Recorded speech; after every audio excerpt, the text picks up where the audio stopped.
قرآن پاک نے کہا یہودیوں پہ اللہ نے ذلت مسلط کر دی ہے، یہ ذلیل ہے، ان کا کوئی دیش نہیں، یہ جہاں انہوں نے قبضہ کیا ہوا نا فلسطین میں، یہ قبضے کی جگہ ہے، اور ایک مٹھی بھر ملک ہے، شاید 60-70 لاکھ آبادی ہو اسرائیل کی۔ اگر امریکہ اس کی مدد نہ کرے تو اسرائیل قائم نہیں رہ سکتا، اور اس کے گرد 12-14 اسلامی ملک ہیں۔ بیت المقدس مسجد اقصی معمولی جگہ نہیں، حضور نے فرمایا 3 سفر کرو تو سمجھنا ہم عبادت کر رہے ہیں۔ کون کون سے؟ فرمایا اگر بیت اللہ جاؤ تو عبادت سمجھ کے جانا، مسجد نبوی کی طرف جاؤ تو عبادت ہے، اور مسجد اقصی کی طرف جاؤ تو یہ بھی عبادت ہے۔ اور فرمایا مسجد اقصی میں جس نے ایک نماز پڑھی اسے 25,000 نمازوں کا ثواب ملے گا۔ یہ وہ مسجد ہے جس کے ساتھ معراج شریف جڑا ہوا ہے۔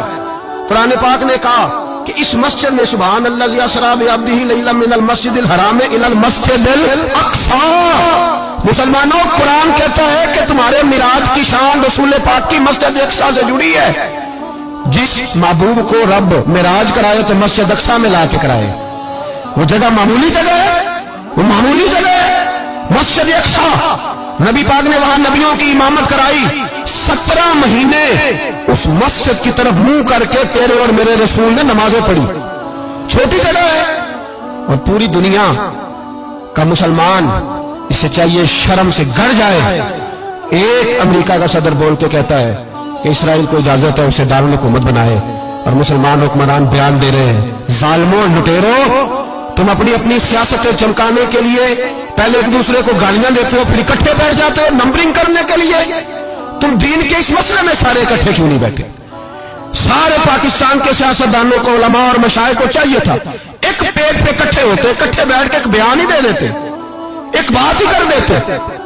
پھر میرا سلوٹ ہے ترکی کے صدر کو، پھر میرا سلوٹ ہے ترکی کے صدر کو۔ عجیب بات ہے نا کہ اس کے پاس ایٹمی طاقت آپ سے کمزور ہے، آپ کی تگڑی ہے۔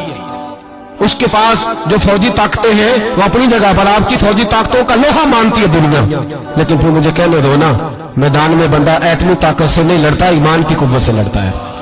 وہ بول اٹھا ہے نا، کیا کر لیا اس نے اپنی پارلیمنٹ سے خطاب کیا ہے۔ اس نے بہت عرصہ پہلے کہا تھا مسجد اقصی میری خواب میں آئی تھی، اور رو کے کہتی تھی آئے مجھے کوئی صلاح الدین ایوبی کا ماننے والا، کوئی آئے مجھے بچائے۔ کہتے میری خواب میں آئی تھی اور روتی تھی، کہتی تھی کوئی آئے۔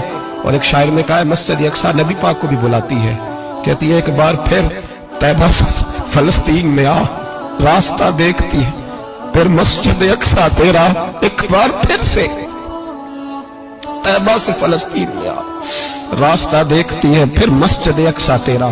کوئی بولا ہی نہیں اتنا مقدس مقام، چھوٹے چھوٹے بیان، اور کہیں اکٹھے ہو جاؤ، پیش گوئی کر رہا ہوں بڑی جلدی اس امریکہ کو لوگ ٹوٹتا ہوا دیکھیں گے، اس سے بکھرتا ہوا دیکھیں گے، اس سے لرزتا ہوا دیکھیں گے، اس لیے کہ مقابلے رب رسول سے اتنے آسان نہیں۔